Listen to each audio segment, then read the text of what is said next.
Friends, welcome back. तो मैं आपके लिए कुछ बहुत ही इंटरेस्टिंग से ट्यूटोरियल वीडियोस लेके आती हूँ और आज मैं आपके लिए लेके आई हूँ MOP chapter 2, that is functions of an office.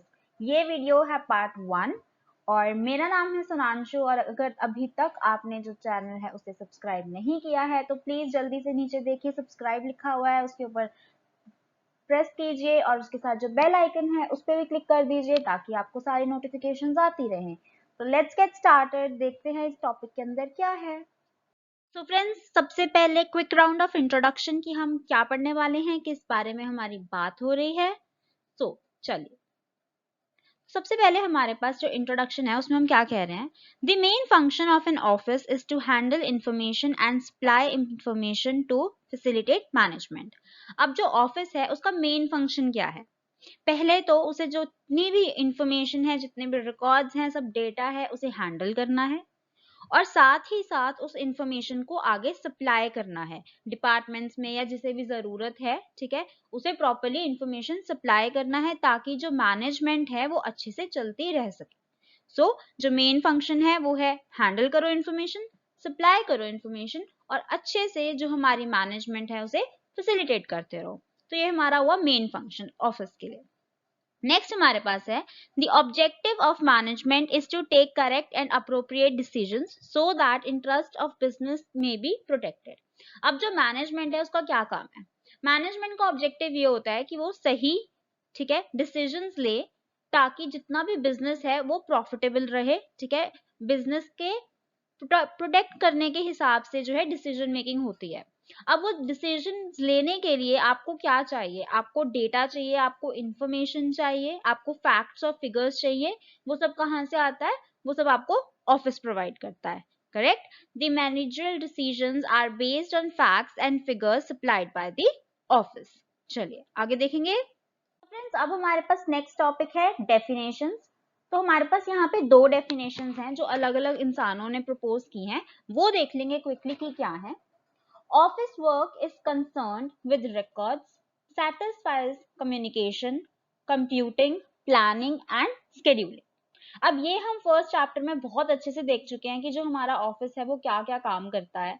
ठीक है, किस तरीके से वो रिकॉर्ड्स को मैनेज करता है, किस तरीके से वो पूरी कम्युनिकेशन को फैसिलिटेट करता है, उसके साथ साथ वो किस तरीके से कंप्यूटिंग, प्लानिंग और स्केड्यूलिंग के भी जो है फंक्शंस को पूरा करता है। ये सब जो चीजें हैं हमने पहले वाले चैप्टर में भी पढ़ लिए थी।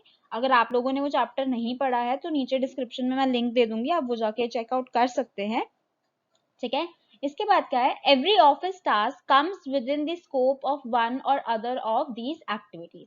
अब जो ऑफिस है वो कोई भी चीज परफॉर्म करे, कोई भी एक्टिविटी, कोई भी टास्क परफॉर्म करे, वो इनमें से किसी ना किसी एक के अंदर जो है आप उसे कैटेगराइज कर सकते हैं। वो इन्हीं में से किसी एक फंक्शन के अंडर फॉल करता होगा। ठीक है, और जो ये डेफिनेशन है वो हमें किसने दी? वो हमें दी है लेफिंगवेल एंड रॉबिन्सन में। अब मैं ये बोलना चाहूंगी कि ये जो डेफिनेशंस हैं, आप प्लीज आप पूरा ध्यान रखिए। कई बार आपको ट्रू फॉल्स में, मल्टीपल चॉइस में या फिलअप्स में पूछ लेते हैं कि ये डेफिनेशन जो है ये किसने और किसने दी। तो आपको इसका थोड़ा आइडिया होना चाहिए और एक डेफिनेशन आपको याद भी होनी चाहिए। ठीक है, तो अगर दो हैं आपको अच्छे से पता होना चाहिए कि ये डेफिनेशन किसने दी और इनमें से एक तो आप पक्का से याद भी करके रखेंगे। ठीक है, चलिए नेक्स्ट डेफिनेशन है The purpose of an office has been defined as the providing of service of communication and record. अब इसमें क्या कह रहे हैं? सेम ही चीज बोल रहे हैं कि जो ऑफिस है उसका पर्पस कैसे डिफाइन किया गया है। उसका पर्पस ये है कि उसको सर्विस कौन कौन सी, कम्युनिकेशन की और रिकॉर्ड देने की जो सर्विस है वो निभानी है। ये उस ऑफिस का पर्पस होता है और ये हमें किसने दी? ये दी मिल्स एंड स्टैंडिंग फर्ड ने। ठीक है, एक सिंपल सी छोटी सी डेफिनेशन। ठीक है, चलिए अब आगे देखेंगे। ओके, सो नेक्स्ट हमारे पास टॉपिक है नेचर ऑफ एन ऑफिस। जो एक ऑफिस होता है उसका नेचर कैसा है। ठीक है, office job is an art. जो ऑफिस की जॉब है, जो ऑफिस का काम है, वो एक तरह की एक कला है। Art refers to the application of basic and scientific knowledge in creative and constructive way. अब जब हम कला या आर्ट बोल रहे हैं उसका क्या मतलब है, हम क्या कहना चाहते हैं? हम ये कह रहे हैं कि बहुत ही बेसिक और बहुत ही साइंटिफिक जो नॉलेज है उसे हम अप्लाई करेंगे पर बहुत ही क्रिएटिव और कंस्ट्रक्टिव वे में। मतलब बहुत ही कला, बहुत ही ज्यादा क्रिएटिवनेस के साथ हम बेसिक और साइंटिफिक नॉलेज को यूज करेंगे, ताकि हम उसको एक अच्छे से जो है उसका पूरा का पूरा निचोड़ निकाल सके और एक अच्छी जो है ऑफिस ऑफिस के द्वारा एक सर्विस प्रोवाइड कर सके। Office job is an art as it requires certain skill to record, type and file the various documents. अब जो ऑफिस का जॉब है वो एक आर्ट है, एक कला है, क्योंकि उसके लिए आपको कुछ स्किल चाहिए कि किस तरीके से आप सारे जो डेटा है, सारा जो इंफॉर्मेशन है उसे रिकॉर्ड करेंगे, किस तरीके से आप उसको टाइप करने वाले हैं उसको डिजिटलाइज करने के लिए, या किस तरीके से आप उसको सेग्रीगेट करने वाले हैं, किस तरह से आप उसको फाइल करने वाले हैं, क्योंकि आपके पास बहुत सारे डॉक्यूमेंट्स हैं, बहुत सारी डॉक्यूमेंटेशन है। तो अगर आप किसी मैनेजमेंट या किसी स्किल के साथ नहीं चलेंगे कि आपने कैसे ऑर्गेनाइज करना है सब कुछ, तो पूरा का पूरा सब कुछ आपका मेसी हो जाएगा, बिल्कुल खिलारा पड़ जाएगा, आपको कुछ समझ ही नहीं आएगा कि कौन सा रिकॉर्ड कहाँ है, आपको कोई भी चीज टाइम से नहीं मिलेगी। तो वैसे ऑफिस का कोई फायदा नहीं है। इसीलिए जो ऑफिस की जॉब है वो बहुत ही ज्यादा कला के साथ जो है यहाँ पे कंपेयर की गई है। It also needs skill to get the work done through others. अब ऑफिस के अंदर एक और बहुत अच्छा जो आपको स्किल सेट चाहिए वो ये है, आपको पता होना चाहिए किसी और से काम कैसे करवाना है। ठीक है, आप सारा काम खुद से नहीं कर सकते, ऑफिस में इतना ज्यादा काम होगा, इतनी ज्यादा डॉक्यूमेंटेशन है, आप किसी भी फील्ड में ले लीजिए, सारा का सारा काम आप खुद से नहीं कर सकते। आपको बहुत अच्छे से आना चाहिए कि दूसरे से काम कैसे करवाना है, आपको किसी तरीके की इंफॉर्मेशन चाहिए, आपको पता होना चाहिए कस्टमर से आपको वो डेटा कैसे निकलवाना है, किस वे में आप कस्टमर को क्या ऑफर कर सकते हो, फ्री में आपको ई बुक दे रहे हो या किसी तरीके की डील दे रहे हो, कुछ उनको फायदा देना होगा आपको ताकि वो आपको इन्फॉर्मेशन दे। तो वो सारी जो चीजें हैं वो एक स्किल से आती हैं, तो आप में वो सारे स्किल्स होनी चाहिए। इसी वजह से जो ऑफिस की जॉब है उसे आर्ट बुलाया जाता है। ठीक है, नेक्स्ट पॉइंट देखेंगे, office functions inevitable to the business.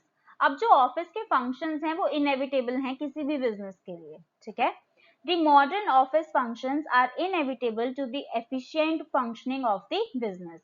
एक बिजनेस के अच्छे से फंक्शन करने के लिए, काम करने के लिए ऑफिस के जो भी हमारा ऑफिस फंक्शंस ऑफर करता है वो बहुत ही ज्यादा जरूरी हैं, बहुत ही इनएविटेबल हैं। As business grows and expands, the services of specialized staff are needed to communicate and coordinate not only among different departments but also with the external parties. अब जैसे जैसे जो हमारा बिजनेस है वो ग्रो करता है, बड़ा होता जाता है, उसी के साथ साथ आपकी जितनी भी स्टाफ है, जो भी आप सर्विसेज प्रोवाइड करता है स्टाफ, उसके अंदर आपको स्पेशलाइज स्टाफ चाहिए होता है।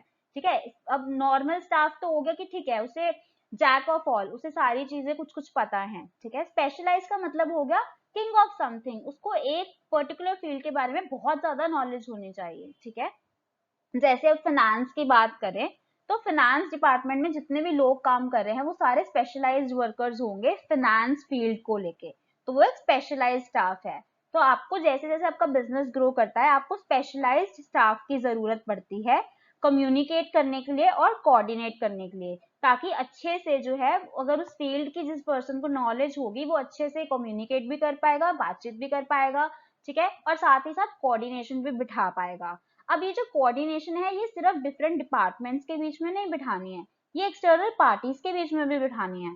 अगर आपको आपकी जो कंपनी है उसको उसका कोई क्लाइंट है, कोई कस्टमर है जो आपकी कंपनी के साथ एक बहुत बल्क में डील करना चाहता है, वो आपसे सारा अकाउंट्स मांग रहा है, सारे डिटेल्स मांग रहा है, तो अब ये आप किसी भी नॉर्मल पर्सन से ये हैंडल नहीं करवा सकते, आपको एक स्पेशलाइज्ड पर्सन चाहिए जो इसके साथ डील करेगा। ठीक है, तो ये एक एक्सटर्नल पार्टी हो गई जिसके साथ एक स्पेशलाइज्ड स्टाफ को डील करना है। नेक्स्ट देखिए, thus the need for office increases with the increase in size of business operations. तो जो ऑफिस का साइज है ये हमने पहले भी बात की है फर्स्ट चैप्टर में भी, अभी हम दोबारा इसको बता रहे हैं कि जैसे जैसे आपका बिजनेस ऑपरेशन बढ़ता जाएगा आपका ऑफिस का साइज भी बढ़ता जाएगा, क्योंकि आपको स्पेशलाइज स्टाफ चाहिए, आपकी डॉक्यूमेंटेशन बढ़ रही है, वो सारी चीजें। Therefore, a business undertaking without an office is incomplete by itself. तो हम क्या बोल रहे हैं, इससे हमें ये पता चला, हमने ये कंक्लूजन निकाला कि एक बिजनेस, कोई भी बिजनेस हो, अगर उसके अंदर ऑफिस नहीं है तो एक पूरा बिजनेस नहीं है, वो एक इनकम्प्लीट है अपने आप में। ठीक है, चलिए नेक्स्ट देखेंगे, ओके, सो नेक्स्ट हमारे पास है office management is a discipline. अब ऑफिस के अंदर जैसे कि मैंने कहा इतना सारा काम है, इतना सारा रिकॉर्ड है, अगर आप अच्छे से मैनेज नहीं करेंगे तो आपको कभी कुछ मिलेगा ही नहीं, या एटलीस्ट आपको सही टाइम पे तो वो इंफॉर्मेशन नहीं मिल पाएगी। इसी वजह से जो ऑफिस मैनेजमेंट है वो बहुत ज्यादा डिसिप्लिन्ड है, उसमें बहुत ज्यादा डिसिप्लिन की जरूरत है, बहुत ज्यादा अनुशासन चाहिए। Office management is a discipline with its definite and defined body of knowledge. ठीक है, अब जो हमारा ऑफिस मैनेजमेंट है उसका जो डिसिप्लिन है, ठीक है, वो बहुत ही ज्यादा डेफिनेट है और बहुत ही ज्यादा डिफाइंड और स्ट्रक्चर्ड है कि किस तरीके से जो नॉलेज है वो उसके अंदर फ्लो करेगी, किस तरीके से उसका नॉलेज का बॉडी रहेगा। It is a distinct branch of knowledge that involves the application of modern principles of management. अब ये क्या है, ये एक ब्रांच है नॉलेज की, ठीक है, एक डिस्टिंक्ट है ब्रांच है नॉलेज की, जिसके अंदर क्या क्या इन्वॉल्व है, application of modern principles of management. जितने भी हमारे मैनेजमेंट के आजकल के मॉडर्न प्रिंसिपल्स हैं वो सारी जो है इसके एप्लीकेशन है, to carry on the business in efficient and effective way. जो किस लिए बनाए गए हैं वो प्रिंसिपल्स इसलिए बनाए गए हैं ताकि आप जो अपना बिजनेस है वो एक एफिशिएंट और एक इफेक्टिव वे के अंदर कैरी आउट कर सके। ठीक है, चलिए next, office occupies primary position in a business. अब जो ऑफिस है वो एक बिजनेस के अंदर एक बहुत ही प्राइमरी मतलब महत्वपूर्ण जो है जगह जो होल्ड करता है। In modern business organization office functions occupy primary position. ठीक है, it is no more considered as secondary और subordinate to main function of the business. अब जो हमारा ऑफिस है वो एक प्राइमरी पोजीशन होल्ड करता है, अब उसे हम बिल्कुल भी सेकेंडरी या सबऑर्डिनेट फंक्शन की तरह नहीं देखते, वो खुद में ही एक बहुत प्राइमरी फंक्शन है। Production and marketing of goods and services, for example कि किस तरीके के, हमें पहले क्या था कि हम देखते थे कि ठीक है प्रोडक्शन और मार्केटिंग है, उसकी सर्विसेज के अंदर नीचे ऑफिस भी उसके अंदर इंक्लूड कर दिया, बट अब ऐसा नहीं है। ऑफिस की खुद की एक आइडेंटिटी है, एक वैल्यू है, एक प्राइमरी पोजीशन है। It is through office functions that functions of different departments are coordinated and controlled. जैसे हमने फर्स्ट चैप्टर में बहुत डिटेल में पढ़ा था कि किस तरीके से एक ऑफिस है जिसकी वजह से सारे डिपार्टमेंट्स के अंदर जो फंक्शन है वो अच्छे से कंट्रोल्ड और कोऑर्डिनेटेड वे में जो है प्रोसेस होते हैं।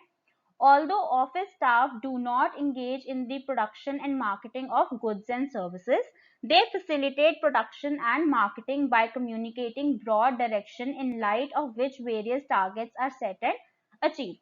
अब हमने ये चीज पहले भी बात की थी कि जो हमारा प्रोडक्शन डिपार्टमेंट है या मार्केटिंग डिपार्टमेंट है गुड्स एंड सर्विसेज में जो वो डील करते हैं, ऑफिस स्टाफ डायरेक्टली उनके साथ जो है उन कामों में डील नहीं करता, पर ऑफिस वो सारा डेटा, वो सारे रिकॉर्ड, सारी इंफॉर्मेशन प्रोवाइड करता है जिसके बेसिस के ऊपर जो हमारे प्रोडक्शन और मार्केटिंग डिपार्टमेंट हैं वो अपने टारगेट सेट करते हैं और उन्हें अचीव करने के लिए प्लानिंग करते हैं और उन्हें अचीव करते हैं। ठीक है, तो जो ऑफिस है वो अपने आप में बहुत ही ज्यादा क्रूशियल और प्राइमरी पोजीशन होल्ड करता है। चलिए आगे देखेंगे। सो फ्रेंड्स नेक्स्ट हमारा टॉपिक है फंक्शंस ऑफ एन ऑफिस। ठीक है, जो एक ऑफिस है उसके क्या क्या फंक्शंस रहते हैं। It is usual to define the functions of an office as one providing service for communication and record. ये तो हम अभी तक बात करते ही आ रहे हैं कि ये बहुत ही यूजुअल सी डेफिनेशन है कि जो एक ऑफिस है वो कौन कौन से फंक्शंस निभाता है, कम्युनिकेशन के और रिकॉर्ड्स की जो सर्विसेज है उन्हें प्रोवाइड करने के। ठीक है, तो अब हम देखते हैं कि हमारे कौन कौन जो ऑफिस है वो कौन कौन से रूटीन फंक्शंस करता है और कौन कौन से एडमिनिस्ट्रेटिव फंक्शंस परफॉर्म करता है। ये कुछ एग्जांपल्स हैं। रूटीन फंक्शंस में आ जाता है गैदरिंग इंफॉर्मेशन इकट्ठा करना, अरेंजिंग एंड रिकॉर्डिंग, वो सारी जो इंफॉर्मेशन चाहिए जिस भी डिपार्टमेंट को या जिस भी तरीके से उसका यूटिलाइजेशन होना है उसे अरेंज करना, उसे रिकॉर्ड करना। एनालाइजिंग इंफॉर्मेशन, अब जो भी इंफॉर्मेशन आई है आप उसको आंखें बंद करके ट्रस्ट तो नहीं कर सकते, ठीक है, उसे आपको पहले अच्छे से छांटना भी पड़ेगा और उसके साथ साथ आप उसको एनालाइज करेंगे। अभी आपके पास सारा डेटा आया है जो पूरा का पूरा रॉ है, ठीक है, अब डेटा में से, उस रॉ डेटा में से आपको इंफॉर्मेशन निकालनी है तो आप उसको एनालाइज करेंगे। ठीक है, नेक्स्ट इज डिसेमिनेटिंग इंफॉर्मेशन, अब जो इंफॉर्मेशन आ गई है वो आगे सब एक्चुअल जहाँ पे उसको डेस्टिनेशन तक जाना है वहां तक सप्लाई करना। मेंटेन इंटरनल कोऑर्डिनेशन, जैसे कि मैंने आपको फर्स्ट चैप्टर में बताया था कि अगर एक प्रोडक्शन डिपार्टमेंट है और एक जो हमारा रॉ मटेरियल्स का डिपार्टमेंट है उसके साथ में अगर कोऑर्डिनेशन बिठानी आपको अच्छे से पड़ेगी ताकि वो सेम प्राइस पे सेम सब चीजों पे डील कर रहे हैं, ठीक है। तो पूरे जितने भी इंटरनल कोऑर्डिनेशन होनी है वो मेंटेन करना। Create good public relations, office एक ऐसी जगह है जहां से आपके पब्लिक रिलेशंस जो है बनते हैं, तो आपकी सारी रेपुटेशन जो मार्केट में है वो क्रिएट होती है ऑफिस के थ्रू, तो वो सारी चीजें करना। तो ये रूटीन फंक्शंस है, मतलब ये हर दिन रूटीन में इनको जो है कैरी आउट किया जाता है ऑफिस के द्वारा। अब हम देखेंगे कि एडमिनिस्ट्रेटिव फंक्शंस कौन कौन से हैं। Procuring office equipment and assets, जब भी हमारे ऑफिस जो हमारा ऑर्गेनाइजेशन है उसमें किसी भी तरीके के इक्विपमेंट या एसेट्स की जरूरत होगी तो उन्हें प्रोक्योर करने का जो प्रोसेस है, ठीक है, जो फंक्शन है वो ऑफिस करता है, जो कि एडमिनिस्ट्रेटिव फंक्शंस के अंडर फॉल करता है। Establish office procedures of information, अच्छे से आपके पूरी ऑर्गेनाइजेशन के अंदर प्रोसीजर्स बनाए जाते हैं कि किस तरीके से जो इंफॉर्मेशन है वो पूरी की पूरी एस्टैब्लिश होगी, ठीक है। तो वो सारे प्रोसीजर्स बनाना जो है वो एडमिनिस्ट्रेटिव फंक्शन में आते हैं। क्रिएट डिपार्टमेंट्स, अब आपके जो डिफरेंट डिपार्टमेंट्स हैं ऑर्गेनाइजेशन के अंदर उन्हें बनाना। Safeguarding of office assets, आपके ऑफिस के अंदर आपके ऑर्गेनाइजेशन के अंदर जितने भी एसेट्स हैं उनको सेफ गार्ड करना, उनकी सुरक्षा करना। Procuring human resources for the office, अब जितने भी लोग काम कर रहे हैं उन्हें लेना, उन्हें हायर करना, ऑफिस के लिए पूरे के पूरे ह्यूमन रिसोर्सेज जो हैं क्रिएट करना, प्रोक्योर करना। Control of the supplies and stationery, जितना भी मटेरियल यूज हो रहा है, सप्लाईज हैं, स्टेशनरीज हैं या किसी भी तरीके का इक्विपमेंट है, वो सारा जो है उनका कंट्रोल रखना, उनके ऊपर पूरी की पूरी निगरानी रखना और जरूरत पड़ने पे सब कुछ अवेलेबिलिटी होनी चाहिए, ये सारा जो है ये ऑफिस इसको देखता है, ठीक है। चलिए आगे देखेंगे। चलिए आगे देखते हैं सेम टॉपिक के अंदर। According to Leffingwell and Robinson, there are 5 functions in the process of office management। अब जो हमारे लेफिंगवेल और रॉबिन्सन थे उन्होंने बोला कि 5 चीजें हैं जो हमारी ऑफिस मैनेजमेंट के प्रोसेस में आती हैं। चलिए देखते हैं वो क्या क्या है। These are determining the immediate results to be accomplished, कि इस अभी ऐसे कौन से रिजल्ट्स हैं या ऐसे कौन से टारगेट्स हैं जो हमें अकम्प्लिश करने हैं अभी इस टाइम पे, ठीक है, इमीडिएटली, साथ ही साथ। Next is planning how these results are to be accomplished, फिर जब हमें पता चल गया कि हमें क्या क्या अकम्प्लिश करने हैं इमीडिएटली तो हमें ये भी बताना चाहिए कि ठीक है ये अकम्प्लिश तो करना है पर कैसे करना है, ठीक है। Next is building the organisation to secure those results, अब हमें इस हिसाब से अपनी ऑर्गेनाइजेशन को बिल्ड करना है ताकि जो हमें अकम्प्लिश करना है वो हो सके, ठीक है। Next is directing the organisation to secure those results, अब हमारे पास ऑर्गेनाइजेशन है, हमें हमारे टारगेट्स पता है, हमें ये भी पता है कि कैसे अचीव करने हैं, अब उस ऑर्गेनाइजेशन को अच्छे से डायरेक्ट करने की, अच्छे से जो है कमांड्स और इंस्ट्रक्शंस देने की बारी है कि वो किस तरीके से उस सारी प्लानिंग को एग्जीक्यूट करे। नेक्स्ट क्या है, controlling the organisation, the plans and the results, अब हमें पूरा का पूरा कंट्रोल रखना है ऑर्गेनाइजेशन के अंदर। अब सबको पता है कि उनको क्या करना है, कैसे करना है, पर सबके अंदर जो है कंट्रोल होना बहुत जरूरी है ताकि कोई भी अपने जो पाथ है उससे डिविएट ना हो और अपने सारे प्लान्स और रिजल्ट्स को ध्यान में रखते हुए ओवरऑल कंट्रोल मैनेज करना है, ठीक है। तो ये थे फंक्शंस जो कि लेफिंगवेल और रॉबिन्सन ने 5 उसके अंदर हमें दिए कि ऑफिस मैनेजमेंट के लिए ये जरूरी है। चलिए नेक्स्ट देखेंगे। So, after analysis, the functions may be grouped under the following board categories। अब उन्होंने क्या बोला कि ठीक है ये सारी चीजों के बाद एक एनालिसिस देखा उन्होंने, तो उन्होंने बोला कि हम ब्रॉडली ये कुछ कैटेगरीज हैं इनके अंदर ये सारे फंक्शंस को अरेंज कर सकते हैं, ठीक है। कौन कौन सी हैं, तो सबसे पहले जो फंक्शंस हैं वो बेसिक और प्राइमरी, जिसे हम बेसिक भी बुलाते हैं प्राइमरी भी बुलाते हैं, या तो ऐसे फंक्शंस होते हैं या फिर सेकेंडरी फंक्शंस होते हैं। अब जो सेकेंडरी फंक्शंस होते हैं उनके अंदर 2 और तरीके के फंक्शंस होते हैं, administrative functions and subsidiary functions. तो ये एक डिवीजन बना दी गई एनालिसिस के बाद कि ये ब्रॉड कैटेगराइजेशन हो गई आपकी पूरे के पूरे फंक्शंस की। तो ये जो फ्लो चार्ट है ये आपको याद रखना है, आपको इजी रहेगा। और हम इन सभी के बारे में जो है डिटेल में पढ़ने वाले हैं हमारे अगले पार्ट में, जो पार्ट 2 होगा वीडियो का। तो उसके लिए आप ध्यान रखेंगे कि कब वो रिलीज हो रहा है। उससे पहले आप इसके जो है स्क्रीनशॉट ले लीजिए और ये जो फ्लो चार्ट है ये आपको याद रखना है, ठीक है। चलिए, सो फ्रेंड्स, ये थी हमारी आज की वीडियो, जो था हमारा फंक्शंस ऑफ एन ऑफिस का पार्ट 1। आई होप आपको वीडियो अच्छी लगी होगी। So please like, share, comment और सब्सक्राइब बटन पे क्लिक कर दीजिए। वैसे तो आपने कर ही दिया होगा, बट फिर भी नहीं किया है तो कर दीजिए जल्दी से। और नेक्स्ट पार्ट तक, thank you, bye bye, keep learning.